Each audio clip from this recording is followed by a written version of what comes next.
Hello friends, today we will discuss the how to prepare international economics for MA Economics Entrance 2023 exam. Guys, you all know very well about the subjects जो आपके entrance में पूछे जाते हैं, जैसे micro, macro, maths, stats, international economics, econometrics, development economy, public economy, Indian economy and other miscellaneous subject जैसे reasoning, English, quants, right guys. So ये subject बहुत सारे हैं, लेकिन गाइज हर सब्जेक्ट को बहुत सारा नहीं पढ़ना। समझ में आ रही मेरी बात आपको? गाइज ये लेक्चर्स देने का मोटिव ही यही है कि आपको पता लग जाए कि आप किसी भी सब्जेक्ट को अगर पढ़ रहे हो तो सब्जेक्ट को कितना पढ़ना है, कितना टाइम देना है और कितने क्वेश्चन तक की नॉलेज लेनी है, राइट। किसी सब्जेक्ट में बहुत ज्यादा सेंटी नहीं होना और किसी सब्जेक्ट को बिल्कुल भी हल्के में नहीं लेना। ये सब चीजें गाइस आपको मालूम होनी चाहिए, right guys. And the very important thing is that आज हम लोग डिस्कस करेंगे द कंप्लीट सिलेबस जो आपकी यूनिवर्सिटीज आपसे एक्सपेक्ट करती है कि आपको मालूम हो, राइट गाइस। लेकिन गाइस कभी कभी होता यही है कि कुछ बच्चे कुछ लिमिटेड सब्जेक्ट को पढ़ के चले जाते हैं, जैसे माइक्रो को बहुत अच्छे से पढ़ लेते हैं, मैथ्स को बहुत अच्छे से पढ़ लेते हैं, कुछ मैक्रो को भी देख लेते हैं, कुछ स्टैट्स को भी देख लेते हैं, ठीक है। नो डाउट गाइस इनके बेसिस पे भी आपका सिलेक्शन हो सकता है, बट गाइस कभी कभी इन सब्जेक्ट के क्वेश्चन काफी टफ होते हैं और होता क्या है, फिर आप वो क्वेश्चन ढूंढते हो जो इजी क्वेश्चन है, और फिर जब आपको इजी क्वेश्चन दिखते तो हैं, मतलब आपको पेपर जब बाहर निकलते हो या मेंटोर से बात करते हो या आपस में डिस्कशन करते हो तो पता लगता है कि यार ये कुछ 4-5 क्वेश्चन बहुत इजी थे, क्योंकि ये उन सब्जेक्ट से थे जो सब्जेक्ट बहुत ज्यादा टफ नहीं थे, थ्योरी वाले सब्जेक्ट थे, इजी सब्जेक्ट थे। एक या दो बार सिर्फ रीड करते तो क्वेश्चन अटेम्प्ट हो सकता था, फिर आपको गाइस बुरा लगता है। बिकॉज गाइस मान लो एक क्वेश्चन पेपर में आपको 4 मार्क्स का क्वेश्चन अटेम्प्ट करना है, ठीक है, 4 मार्क्स का क्वेश्चन अटेम्प्ट करना है। तो यहाँ पे दो टाइप के क्वेश्चंस हो सकते हैं, एक हो सकता है मोस्ट टफेस्ट क्वेश्चन और एक हो सकता है मोस्ट इजीएस्ट क्वेश्चन। लेकिन गाइस हमें बिल्कुल नहीं पता कि मोस्ट टफेस्ट और मोस्ट इजीएस्ट कौन सा है, लेकिन हम ये बात बिल्कुल कंफर्म कर सकते हैं कि जो मोस्ट इजीएस्ट क्वेश्चंस होते हैं ना वो हमेशा उन सब्जेक्ट से होते हैं जिन सब्जेक्ट्स की लिस्ट में जो है बाद में नाम होता है और जिन सब्जेक्ट को यूनिवर्सिटीज कम से कम पूछने में इंटरेस्टेड होती है, राइट गाइज। अब आप बोलो सर ऐसे कैसे पहचान होगी, तो आप ना टफेस्ट सब्जेक्ट्स की पहचान कर लो। मैं आपको बता देता हूं, माइक्रो, मैक्रो, मैथ्स, स्टैट्स, ये 4 सब्जेक्ट ऐसे हैं जिनको यूनिवर्सिटीज काफी ज्यादा पूछने में इंटरेस्टेड होती है। इनके अलावा जितने सब्जेक्ट है वो हल्के सब्जेक्ट्स हैं, उनसे कोई क्वेश्चन आता है तो वो इतना इजी क्वेश्चन होगा कि अगर आपने उस टॉपिक को पढ़ा हुआ है तो यू कैन इजीली सॉल्व और attempt this question, okay guys. So don't worry about that, we will definitely try to provide a detailed syllabus discussion of each subject wise, जैसे हमने पहले माइक्रो मैक्रो के अपलोड कर दिए हैं, and guys ये अब हम दूसरे सब्जेक्ट के अपलोड कर रहे हैं, एंड गाइस ये आपको बहुत ज्यादा सपोर्ट करेंगे। साथ साथ गाइस हमारी यहाँ पे जो गाइस क्लासेस भी चल रही हैं, ठीक है, मैं आपको बता देता हूँ guys, Semicon classes and deep school of economics की जो क्लासेस चल रही है गाइस 7 जून 2023 2022 में हो रहा है गाइस ये बैच वन का स्टार्ट हो रहा है। अगर आप ये वीडियो 7 जून से पहले देख रहे हो तो कहते आप इस बैच के लिए अपना रजिस्ट्रेशन कर दीजिए, और कहते अगर आप ये वीडियो 7 जून के बाद देख रहे हो और हमारी क्लासेस में इंटरेस्टेड हो तो गैस आप देख लीजिएगा आपका बैच नंबर कौन सा चल रहा है, और गैस आप हमें इस नंबर पर व्हाट्सएप कर दीजिएगा, ठीक है। But this is conditional, WhatsApp आपको तभी करना है जब आप जो है पेड क्लासेस ज्वाइन करना चाहते हो हमारी। इन केस अगर आप नहीं ज्वाइन करना चाहते हैं, मल्टीपल रीजन से, आपके तो निजी में सेल्फ स्टडी है, whatever the reason you have, फिर आप गाइस उसके लिए हमारा यूट्यूब चैनल फॉलो करिए, ठीक है। बहुत कुछ है यहाँ पर, हम लोग आपको काफी कुछ यहाँ पे प्रोवाइड करते हैं जो गाइस आपको काफी ज्यादा सपोर्ट करता है, ठीक है। चलिए गाइस स्टार्ट करते हैं हम लोग इंटरनेशनल इकोनॉमिक्स के बारे में, ओके। चलिए गाइस इंटरनेशनल इकोनॉमिक्स के बारे में मैं एक बात आपको बता देता हूँ कि मैं इधर ही बता देता हूँ कौन कौन सी यूनिवर्सिटीज हैं रैंकिंग वाइज जो आपसे आईटी पूछती हैं, इंटरनेशनल ट्रेड या इंटरनेशनल इको पूछती हैं, ठीक है। सबसे ज्यादा जो इंटरनेशनल इकोनॉमिक्स पूछा जाता है वो जेएनयू की साइड से पूछा जाता है, जेएनयू। गाइस अगर आप लोग जेएनयू को टारगेट कर रहे हो, अगर आप जेएनयू पे फोकस कर रहे हो कि भाई जेएनयू मुझे 100% क्रैक करना ही करना है, इसको मुझे सिलेक्शन चाहिए चाहिए, तो गाइस आप इंटरनेशनल इकोनॉमिक्स को बहुत अच्छे से पढ़ो। यानी आप ना जो आपकी लिस्ट है ना, उस लिस्ट में इंटरनेशनल इकोनॉमिक्स को टॉप 3-4 में रखो। Because guys JNU minimum minimum 8 to 12 question पूछते हैं। ठीक है, आपका तो नहीं सर किसी किसी ईयर उन्होंने कम पूछा, तो गाइस हुआ है ऐसा कि कुछ साल उन्होंने कम पूछा है, ठीक है, लेकिन फिर उन्होंने ऐसा सब्जेक्ट पूछा जो इससे भी ज्यादा आसान था, राइट गाइस। लेकिन आप मान के चलो 10 क्वेश्चन, 5 से 10 क्वेश्चन गाइस पूछे जाएंगे, तो 5 to 10 क्वेश्चन की वेटेज है, 5 to 10 क्वेश्चन की जेएनयू में। उसके बाद गाइस जैसे कि मैंने आपको बताया हुआ कि जेएनयू, फिर गोखले, जीआईपीई, ठीक है, फिर आपका एमएससी, और फिर आपका हैदराबाद। ये गाइस ये universities automatically guys international economics के बारे में काफी ज्यादा पूछती हैं। अच्छा, ऐसा नहीं कि डीएससी ने कभी नहीं पूछा, डीएससी ने पूछा है, काफी बार पूछा, लेकिन डीएससी के जो क्वेश्चंस होते हैं ना, वो फिर वैसे क्वेश्चन होता है कि या तो जिसने इन टॉपिक्स की डिटेल नॉलेज ले रखी उसी को आता होगा, या फिर किसी को नहीं आता होगा। एंड मोस्टली होता है क्या, लोग इसको सिर्फ ऊपर ऊपर से पढ़ते हैं। सो मेरा सजेशन ये रहेगा कि आप अगर जेएनयू को टारगेट कर रहे हो, जो कि एक अच्छी खासी यूनिवर्सिटी है, रेप्यूटेड यूनिवर्सिटी है, तो आप इंटरनेशनल इकोनॉमिक्स को बहुत अच्छा पढ़ो। एंड गाइस उसके पॉइंट से अगर आप जेएनयू के लिए पढ़ रहे हो, तो नो डाउट गाइस आप डीएससी का एग्जाम भी दे रहे होंगे, ठीक है। एंड गाइस वही नॉलेज यहाँ पे काम आ जाएगी। No need to study a lot, right guys. बहुत ज्यादा पढ़ने की जरूरत नहीं, because you have already many subject जिनको आपको बहुत ज्यादा फोकस से पढ़ना है, ठीक है। सो गाइस स्टार्ट करते हैं हम लोग यहाँ पे सब्जेक्ट इंटरनेशनल इकोनॉमिक्स के सिलेबस के डिस्कशन के बारे में, ठीक है, that is international economics. Guys मेरे हिसाब से अगर मैं आपको बताऊं, तो गाइस मेरे हिसाब से इंटरनेशनल इकोनॉमिक्स को जैसे अगर आप टोटल टोटल 7-8 सब्जेक्ट पढ़ रहे हो, ठीक है, मैं जैसे बता दूं यहाँ पे micro, macro, math, stats, econometrics, international, development, DT and पब्लिको। तो आपका नो डाउट मेजर टाइम यहां जाएगा। सबको पता है भाई माइक्रो बहुत ज्यादा पढ़नी है, मैक्रो मैथ ज्यादा पढ़ना है, ठीक है। या अगर आपने मान लो अपना 50% टाइम यहाँ पे दे दिया, जबकि ज्यादा ही, मैं तो कहूंगा और ज्यादा ही, आप अगर 50 to 60% टाइम अपना यहाँ पे दे रहे हो, तो गाइस आप टोटल प्रिपरेशन ड्यूरेशन में से आप एटलीस्ट 5 to 8%, मतलब आप अगर 100 आवर्स पढ़ रहे हो, 100 घंटे पढ़ रहे हो टोटल के लिए, ठीक है, तो 5 से 8 घंटे का इंटरनेशनल ट्रेड को ही पढ़ो, ठीक है गाइस। 5 से 8 घंटे का मतलब हो जाता है, या 5 to 8% का मतलब हो जाता है कि आपको कुछ चुनिंदा टॉपिक पढ़ने, लिमिटेड टॉपिक्स पढ़ने कि जो भाई पेपर में कंफर्म आते हैं, ठीक है। जरा समझिएगा ध्यान से यहाँ पर।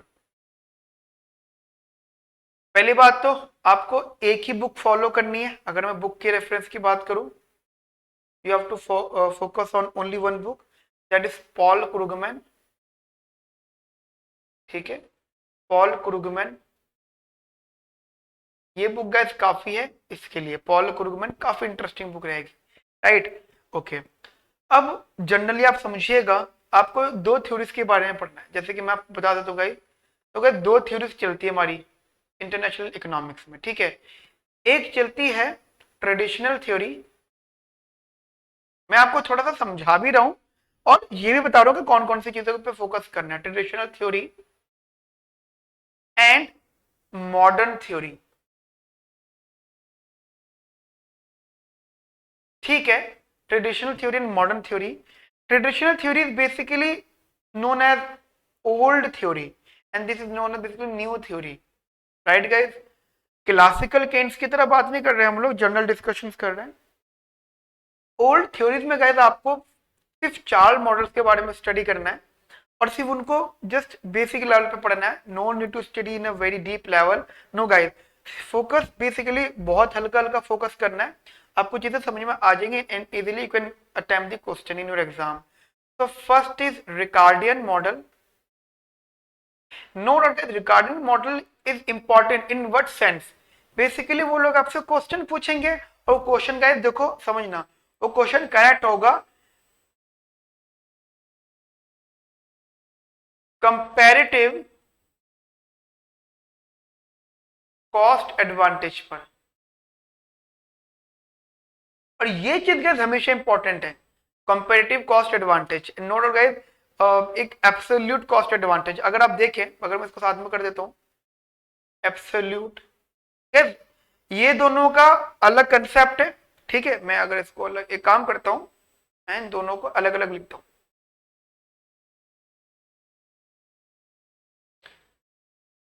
Absolute and comparative cost advantage. इस बात की गारंटी है कि अगर आप एंट्रेंस प्रिपरेशन कर रहे हो तो 100% कोई ना कोई यूनिवर्सिटी, क्योंकि आप ऐसे तो नहीं सिर्फ डीएससी का दोगे, सिर्फ जेएनयू का दोगे, आप 5-6 यूनिवर्सिटी का पक्का दोगे, तो कोई ना कोई यूनिवर्सिटी का यहाँ से 100% क्वेश्चन पूछेगा। जेएनयू जो टॉप पर है, जेएनयू 100% पूछ सकता है। इनके जेएनयू रहते हैं, जेएनयू नहीं पूछते हैं, तो गूगल एमएससी हैदराबाद 100% क्वेश्चन पूछेंगे। तो ऐसा बिल्कुल भी ना हो कि वो आपसे क्वेश्चन पूछे और आप लोग ब्लैंक रहो वहां पर, ठीक है। तो एक तो ये आप पढ़ के जाइएगा, ठीक है। एंड मैं आपको बता देता हूँ, ये जो थ्योरी स्टार्ट हुई थी कॉस्ट एडवांटेज वाली का, डेविड ह्यूम की साइड से स्टार्ट हुई थी। David Hume was the first economist जिन्होंने बैलेंस ऑफ पेमेंट का आर्टिकल दिया था इन 1756 में, 20 years before the Adam Smith book the wealth of nation, ठीक है। The wealth of nation book publish होने से 20 साल पहले डेविड ह्यूम ने बैलेंस ऑफ पेमेंट का आर्टिकल पब्लिश कर दिया था। उन्होंने काफी इंटरेस्टिंग डिस्कशन किया था, ठीक है। आफ्टर दैट उसके बाद क्या था, हमें यहाँ पे पढ़ना है Ricardian model. Ricardian model basically क्या कहता है, रिकार्डियन मॉडल की थ्योरी जो रहेगी वो 2x1 मॉडल पे रहेगी। जस्ट मैं थोड़ा सा ओरल बताता हूँ। Ricardian model simply says that कि there are two countries in a world, home and foreign, and there are two commodities that we produce and export to other countries. Okay, मतलब हम जो produce कर रहे हैं और एक्सपोर्ट कर रहे हैं, and there are only one input that is labour. We have more than one input, but in this model we'll discuss only one input, right guys? So two countries, two commodities, and one input level, input that is labor, then decide or basically suggest which country produce more of any good and which country becomes a net exporter, right guys? कौन सी country net exporter बनेगी कौन से commodity की। मान लो मैं home country बना रही है क्लॉथ, फॉरेन कंट्री बना रही है फूड, ठीक है। तो ये मैटर करता है कि भाई क्लॉथ और फूड दोनों कंट्रीज में कितना सस्ता है, कॉस्ट एडवांटेज की बात आ रही है ना। तो रिकार्ड हर जगह आपका comparative cost advantage guys connect रहेगा, इस बात को आप दिमाग में रखना, ठीक है। थर्ड पॉइंट गाइस हमारा आएगा हेक्सर-ओहलिन मॉडल। गाइस ओहलिन को नोबेल मिला हुआ है, तो इस चीज को बिल्कुल भी इग्नोर मत करना। ओहलिन को गाइस नोबेल मिला हुआ है और काफी इंपॉर्टेंट डिस्कशन है इनकी, ठीक है, ठीक है। अब इनका जो मॉडल है वो क्या बताता है गाइस? इनका मॉडल है that is 2 into 2 into 2, okay guys, 2 into 2 into 2. It means what? There are two countries in a world, one is home, other one is foreign, and they are producing two commodities. ये दो commodities produce करते हैं, example cloth and food, whatever the goods, ठीक है, no doubt.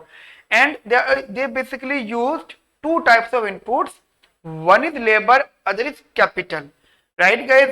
Capital आप कुछ भी कह सकते हो। And the very important thing is that it is impossible to say that कि both countries are highly abundant in both inputs. No, basically not necessary. भाई इंडिया एज अ कंट्री यहाँ पे लेबर ज्यादा है, ठीक है। ऑस्ट्रेलिया एज अ कंट्री यहाँ पे जमीन ज्यादा है, ठीक है, मतलब लैंड की बात करी। यूएस एज अ कंट्री वहां पे कैपिटल ज्यादा है, समझ रहे मेरी बात? तो हर कंट्री के पास में सब कुछ बहुत ज्यादा नहीं होगा, उनके पास में कुछ कम भी होगा, लेकिन जो चीज उनके पास कम होगी वो दूसरी कंट्री के पास ज्यादा होगी, इस बेसिस पर ट्रेड होगा।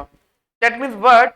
मैं किस कमोडिटी को बनाने में बहुत ज्यादा एफिशिएंट हूं, इस बेसिस पे मैं ट्रेड करूंगा और अपना टर्म्स ऑफ ट्रेड या गेन फ्रॉम ट्रेड। अभी गाइस मैं आपको टॉपिक के नाम और बताऊंगा कि टेक्निकल टॉपिक्स के नाम क्या क्या होंगे, ठीक है। सो गाइस वो चीज आप दिमाग में रखना, we are highly interested in terms of trade and gain from trade. Why we involve in trade, क्यों भाई, क्यों ट्रेड में हम इन्वॉल्व हो जाए, क्या रीजन इसके पीछे, यही रीजन कि भाई गेन होता है, फायदा होता है, राइट गाइस। तो यही मॉडल जो हमें यहाँ पे डिस्कस करना है, no doubt guys. And third model is also very important, that is standard, उससे उससे पहले स्टॉपलर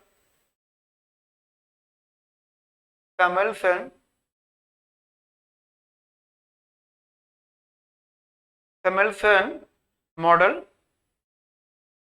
right.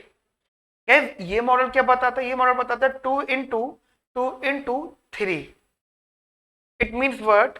There are 2 countries, 2 commodities and 3 inputs। अब समझना, एक ऐसा इनपुट होगा जो दोनों कंट्रीज में होगा, जैसे लोग, लेबर, पीपल, होम में भी है फॉरेन में भी है। लेकिन एक ऐसा इनपुट होगा जो सिर्फ उसी जगह मिलता है, जैसे जैसे एग्जांपल इंडियन यूएस ट्रेड कर रहे हैं, ठीक है, तो लेबर तो दोनों जगह है, ठीक है, लेबर दोनों जगह है। यूएस के पास में कैपिटल ज्यादा है, ठीक है, जो कि फिक्स है, जो कि उन्हीं के पास होगी। यहाँ पे जमीन ज्यादा जो कि फिक्स है, जो कि हमें पास रहेगी। मतलब एक ऐसा इनपुट, जैसे मैं आपको एग्जांपल दूं, एक तो हो गया हमारा लेबर, ठीक है, एक हो गया कैपिटल और एक हो गया लैंड, ठीक है, जैसे हम टी सी डिनोट कर सकते हैं। ये दोनों कांस्टेंट होगा और ये basically divided divided into 2 parts, L1 plus का L2। मतलब होम एंड फॉरेन, अगर वर्ल्ड की लेबर की बात करें, भाई वर्ल्ड में कितनी लेबर है, राइट गाइस, मेरी बात यहाँ तक समझ में आ गई। सो गाइस ये मैं आपको इसलिए बता रहा हूँ, एग्जाम पॉइंट ऑफ व्यू से बहुत इंपॉर्टेंट रहेंगे, ठीक है, ये डी पॉइंट था। उसके बाद में एक फिफ्थ आपका मॉडल है, that is standard trade model.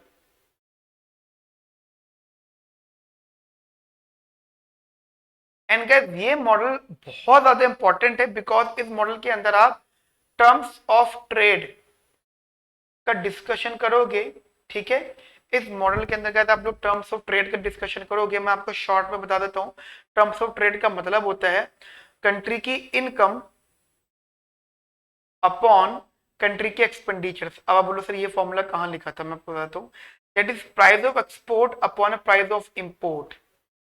When you talk about price of export, it means what you are talking, that you're talking about that income which is earned by home country। मतलब अगर हम home country के terms of trade की बात कर रहे हैं, PM is the price of import, that that amount of money जो दूसरी कंट्री को हम लोग फॉरवर्ड कर रहे हैं, दे रहे हैं, राइट। तो PX means incoming, PM means outgoing.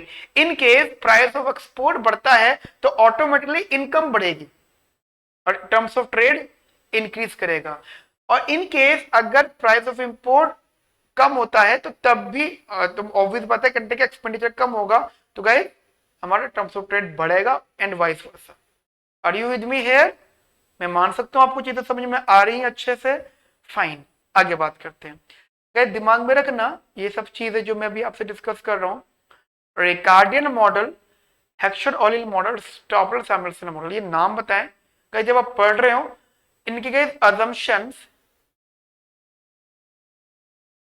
Right, plus जो इनकी फीचर्स होंगे,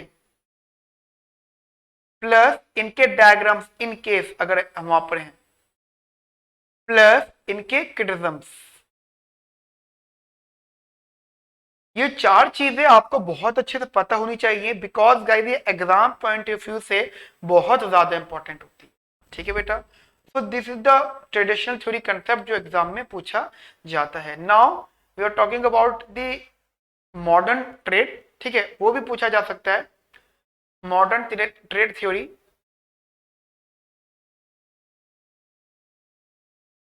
एंड इसका मतलब होता है मॉडर्न ट्रेड थ्योरी का यहाँ पर just we are focusing on the imperfect competition. मैं आपको एक बात बता देता हूं यहाँ पर, जैसे यहाँ पे इम्परफेक्ट बोला तो इसका मतलब हो गया कि जो ट्रेडिशनल थ्योरी है, this theory basically depends on और based on the perfect competition. ठीक है, द रीजन बिहाइंड कि हम लोगों ने शुरू से शुरू करा है ना, मतलब कंसेप्ट को। सो जस्ट जो इकोनॉमिक्स थे उन्होंने इसको परफेक्ट कंपटीशन माना, and they always assume that जब भी हमें इक्विलिब्रियम क्वांटिटी और प्राइस की बात करनी होगी, then we have to equate the P is equals to MC, right guys? Just we have to equate P is equals to MC. This is the finest condition for forever कि भाई हमें चीजें complicate नहीं होंगी, हमें एकदम से answer मिल जाएंगे। लेकिन गाइस जब हम ये पढ़ लेंगे तो इसके बाद जो कंसेप्ट आएगा that is imperfect competition, which means what, हम लोग यहाँ पे ओलिगोपोली, मोनोपोली और मोनोपोलिस्टिक कंपटीशन की बात करेंगे। जब आप पढ़ोगे तो आपको पता लगेगा ठीक है, ओलिगोपोली और मोनोपोली वाला कंसेप्ट इंट्रोड्यूस होते ही रूल आउट हो गया ड्यू टू मेनी रीजन। जब आप पढ़ोगे तो पता चलेगा। लेकिन गाइस इम्परफेक्ट कंपटीशन की वजह से यहाँ पे जो अगला अगला बेसिकली मॉडल आया था उसका market model, that is monopolistic competition, वो गाइस यहाँ पे वैलिड है। ठीक है, तो यहाँ पे क्या न्यूमेरिकल व्यू नहीं है, जस्ट यहाँ पे थियोरेटिकल व्यू है। काफी क्वेश्चन पूछे जाते हैं यहाँ से। ठीक है, दो तीन चीजें मैं आपको बता देता हूँ जिन पे आप फोकस करिएगा। एक तो क्या जब आप इसको पढ़ रहे होंगे तो आपको इकोनॉमीज ऑफ स्केल के बारे में थोड़ा सा स्टडी कर लेना है। You know very well what do you mean by economic scale. देखो इकोनॉमिक स्केल होता है, डिसइकोनॉमिक स्केल होता है। इकोनॉमिक स्केल का मतलब होता है as you produce more then your cost will reduce as quantity per quantity. Basically जैसे जैसे आप क्वांटिटी प्रोड्यूस करते जाएंगे then you are very very interested in के भाई हमारी कॉस्ट कम होनी चाहिए, राइट गाइस? तो ये कंसेप्ट है। लेकिन जहां बात इंटरनेशनल इकोनॉमिक्स की आती है वहीं गाइस इकोनॉमिक स्केल थोड़ा सा डिवाइड हो जाता है। One is internal economies of scale and second is external economies of scale, right? Internal economies of scale and other thing is external economies of scale, right guys? Internal economic scale and external economic scale meaning होता है कि जब हम लोग अपनी ही country में रहकर produce करते हैं और एक्सटर्नल जब हम लोग बाहर जाके प्रोड्यूस करते हैं। जब आप गाइस पढ़ोगे तो आपको पता लगेगा यहाँ पर। तो एक टॉपिक ये ध्यान रखिएगा।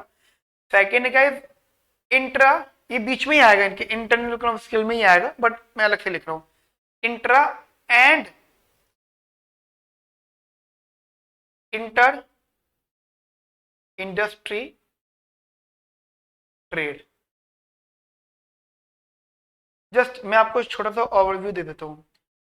आपको जस्ट ये लगता होगा कि भाई होम एंड फॉरेन, जैसे होम फूड बना रही है, फॉरेन क्लॉथ बना रही है, तो if they are interested to trade with each other then home country will try to export that commodity और दैट गुड जो वो ज्यादा अच्छे से बना सकती है।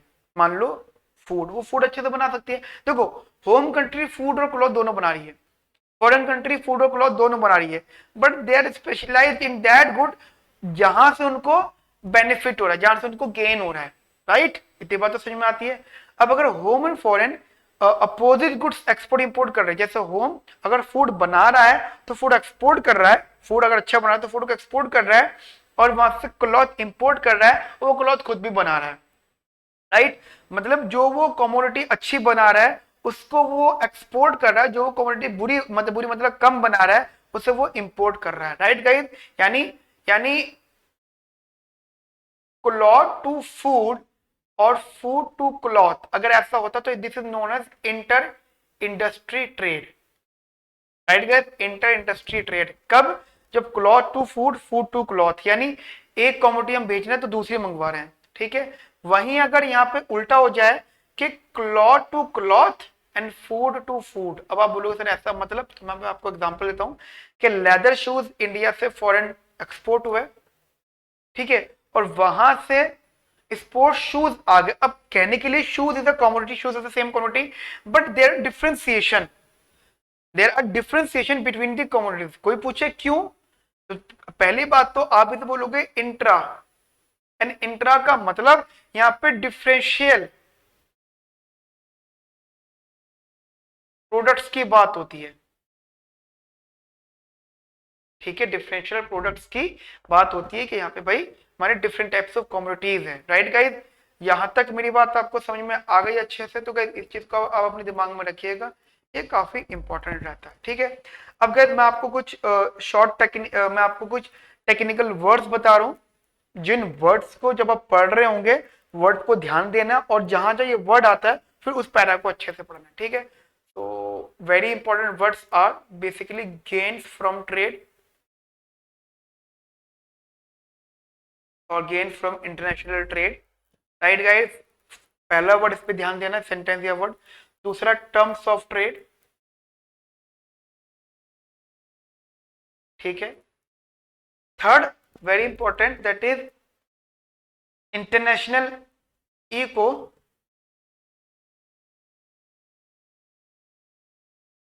and international eco and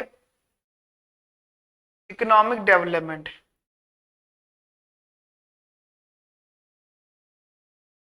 and very important tariff, ठीक है। टैरिफ इज ऑल्सो इंपॉर्टेंट, पर टैरिफ आपको मैं आपको बता देता हूँ, समटाइम्स जेएनयू ने एक दो न्यूमेरिकल पूछे हुए, तो उसके लिए आप क्या कर लेना, चैप्टर नंबर 9 ऑफ क्रूगमैन, ठीक है। चैप्टर नंबर 9 ऑफ क्रूगमैन, एक बार इसको देख लेना, then you will get the better views about that topic, ठीक है। तो एक तो ये आप दिमाग में रखना गाइस, ठीक है। एंड देन और गाइस और कुछ नहीं है, बस इतनी चीजें आप रखते हो तो गाइस काफी, ठीक है। अच्छे से रिसर्च करिए, हमने इसके बाद डिस्कस कर रहे हैं हम लोग, ठीक है बेटा।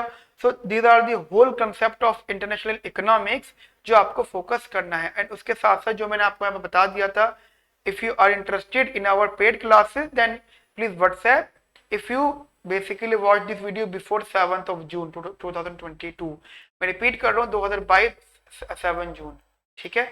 सो इस चीज को गाइस आप दिमाग में रखिएगा। Okay friends, have a nice day, thank you, bye bye, take care.